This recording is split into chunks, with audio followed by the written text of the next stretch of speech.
Hello and welcome to Kevin's Bad Takes. I am Kevin Mitchell, this is Elliot, and we are going over my NFL draft series. So we're going to start out by going over some PFF grades, we're going to look at highlights, we're going to pull the player up in College Football 25, see what type of game they have there, see what abilities they have, their archetype, and then I'll give you my player comp for what they might be at the next level. Thanks so much for being here, let's hop in.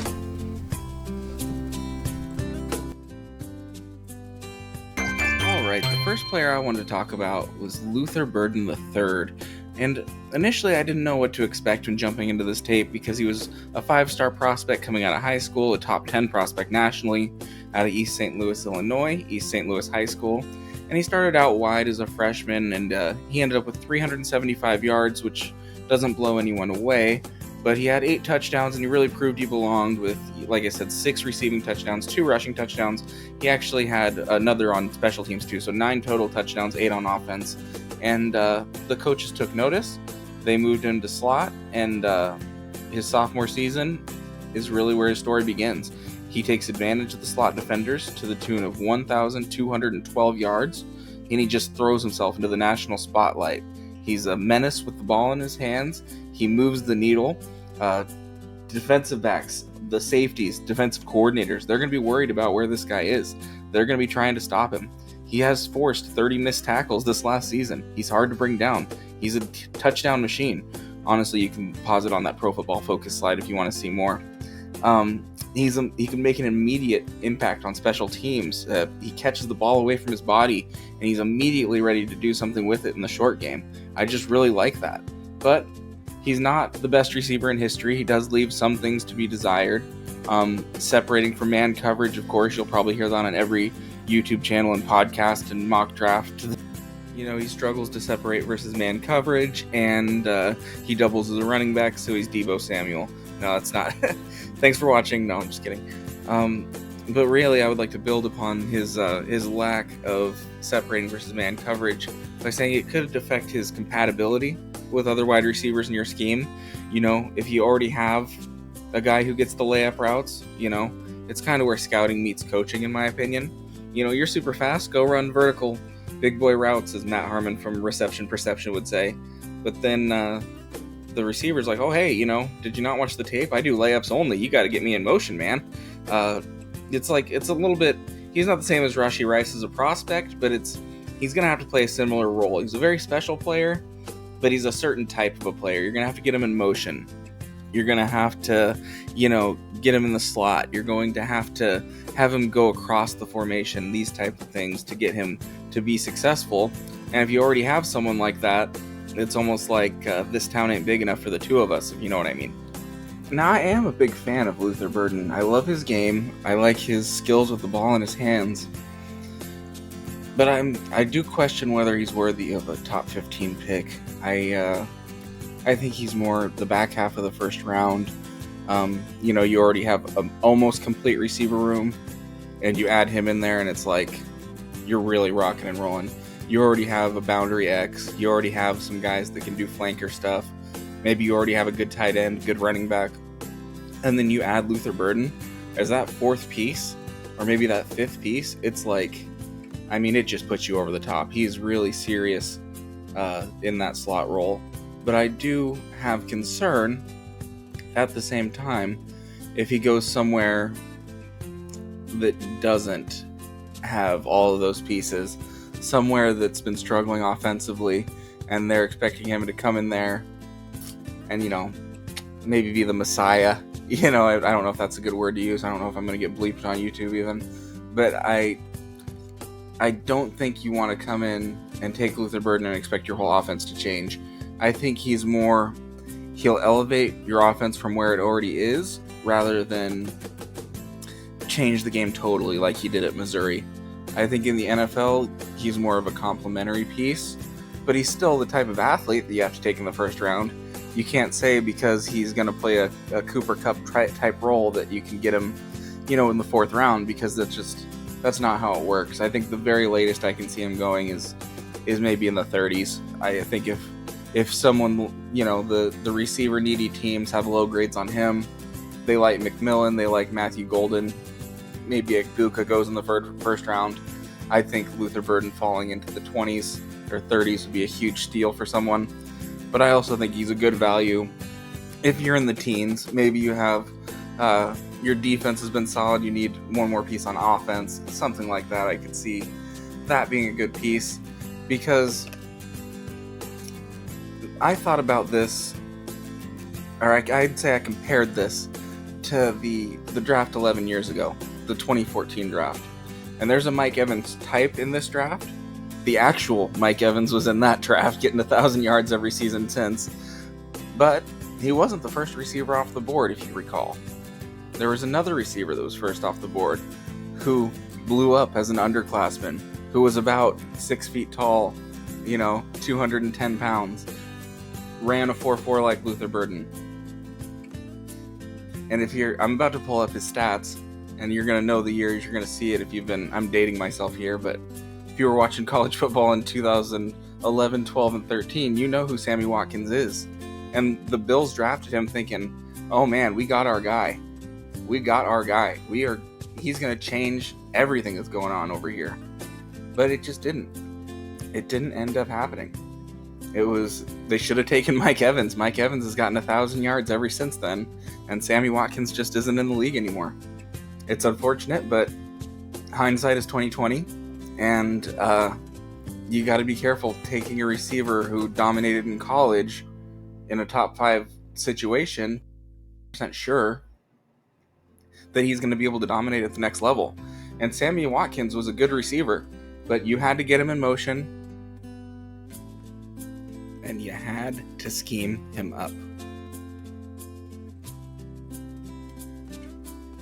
Alright, up next is a receiver that I'm much more familiar with.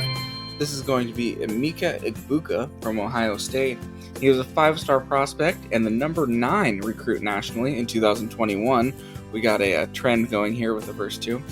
He came out of the Seattle area, chose Ohio State because of Brian Hartline. No surprise there. He ended up playing alongside Garrett Wilson, Chris Olave, JSN, Marvin Harrison Jr., just to name a few in his career there. As a freshman, he didn't break out. He only ended up getting 9 receptions in the crowded wide receiver room. But he did break out as a sophomore. 1,151 receiving yards, 12 total touchdowns, and he showed that he was more than just a slot, with 70% of his snaps coming on the inside, but also 30% of his snaps coming on the outside, showing that he can also do, tougher stuff, those deep out-breaking routes and things like that. He's pretty pertinent with. He's a pretty good player. He does, even when he is in the slot, he does have the full route tree available, in my opinion. He can run screens from the slot, he can win deep, he can win in breaking, he can win out breaking. He's just a player that you really want on the field. He's definitely more technical than Luther Burden from a route running perspective. If you're talking about somebody who's actually going to be able to beat man coverage, line up, see he's got somebody in his face, and beat that guy consistently. But I don't think anyone's going to describe Egbuka as a menace with the ball in his hand. He may be a needle mover just because he's finding holes in the zones and he's a defensive irritant, but I don't think he's a needle mover in the way that Luther Burden was. Luther Burden is like, he's the fastest player on the field. Emeka Egbuka, if he's your fastest player on the field, you probably need to draft some speed. You probably need to get some faster players. He did run a 4.4, but he's not as fast as Luther Burden when you actually watch the game.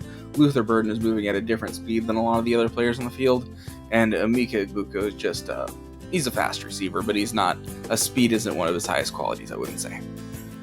And as we look at his Pro Football Focus profile, nothing really stands out except for, I guess over here on the right, he had a slump in the middle of the season. Nebraska, not very good. Penn State has some professionals on defense. Purdue, not very good. And Northwestern, again, not very good. So he did have some quiet games in the middle of the season, which you don't want to see. But overall, he is a player that I really like. I heard Greg Cosell compare him to Tyler Boyd, which is... I actually like that comparison a lot because he's not a world beater, but he's actually going to come in. He can do pretty much anything you ask him to do. He can win at 3 levels. He can play in the slot. He can play outside. He has good size. I think he's a really good piece to add in any offense, but especially an offense where he can be a complementary piece, if that makes sense. I wouldn't want to roll out those Andy Dalton, Tyler Boyd teams on purpose. But if you have to, it's a good type of a person to have, right? Somebody that can step up and be a number one in a pinch. That's a really good type of a player to have. I don't quite see Tyler Boyd. I compared him to someone in a more recent draft class, someone that had a Biletnikoff Award. And you guys will know when it pulls up, there's only one player in recent history that transferred from Pittsburgh to USC.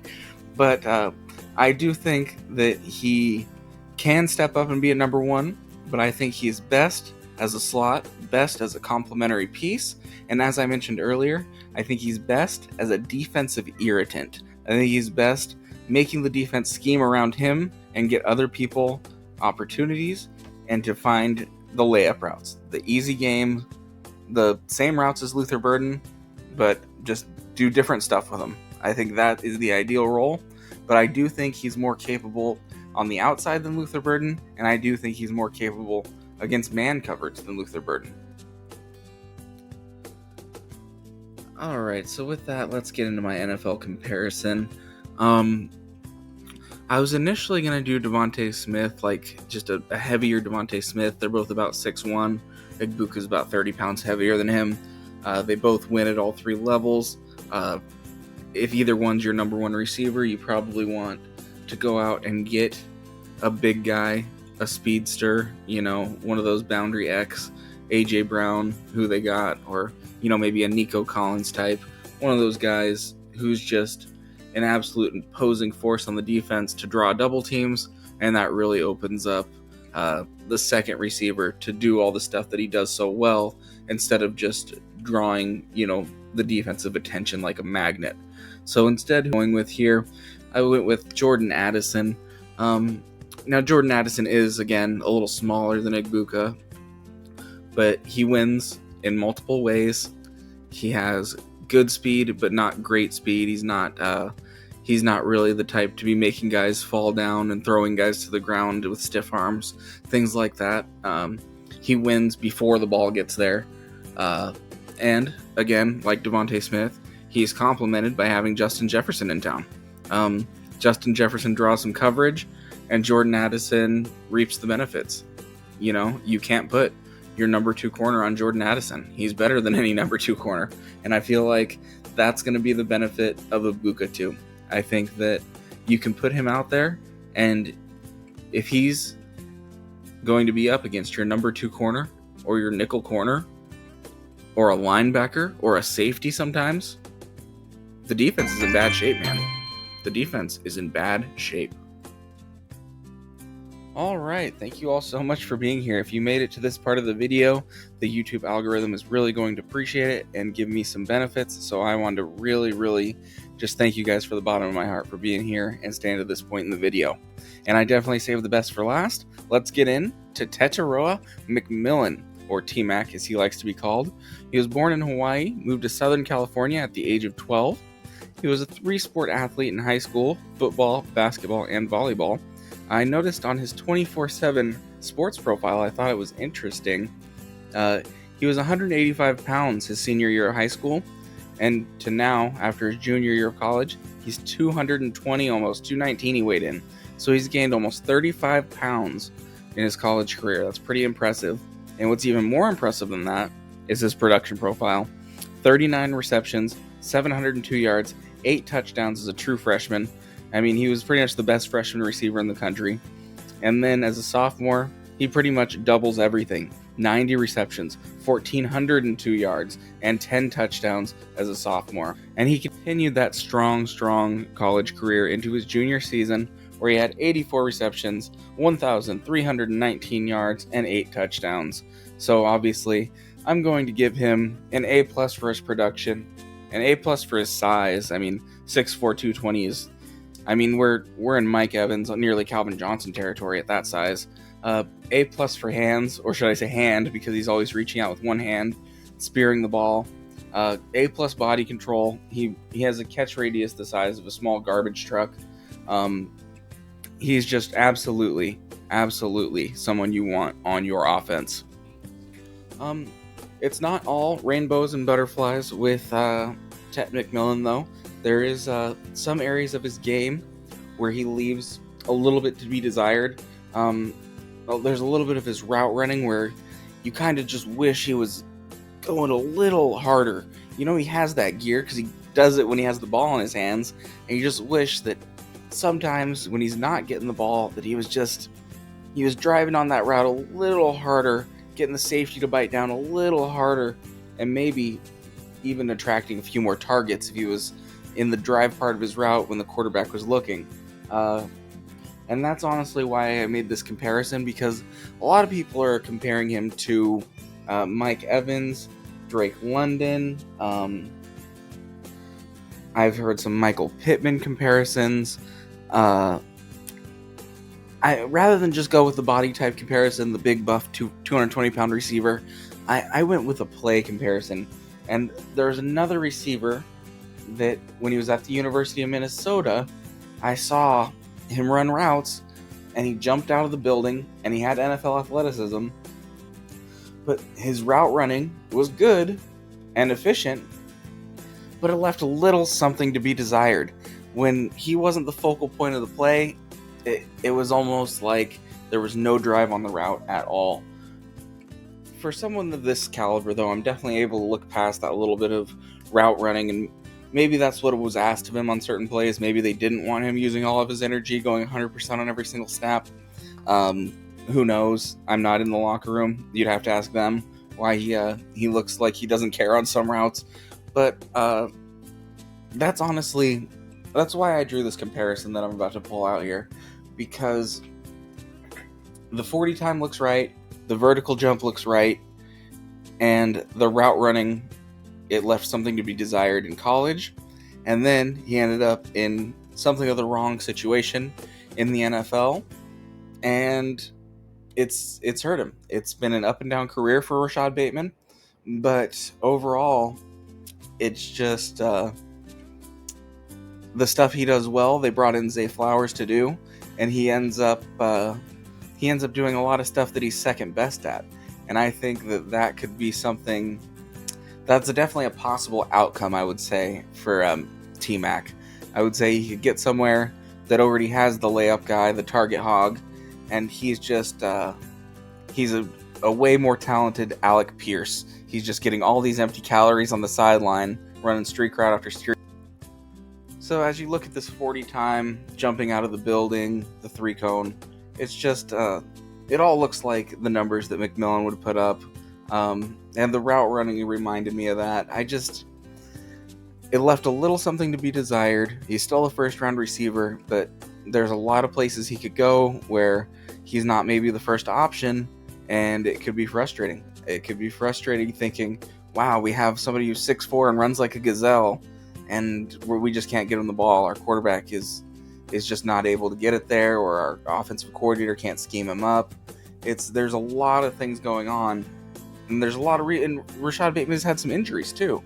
But there's just a lot of moving parts in the NFL, and I think as sure of a thing as I thought Bateman was, despite his lackadaisical route running at times, I'm a little bit now leery of that same thing in McMillan. Alright, that'll do it. You made it through episode 1 of the college football series. Up next is running backs. We will go over Ashton Jeanty, Omarion Hampton, and Caleb Johnson from Iowa. It'll be a great episode, and I really hope you enjoy it. Thanks so much for being here, and especially thanks so much for watching till the end. It really means the world to me. Thank you so much.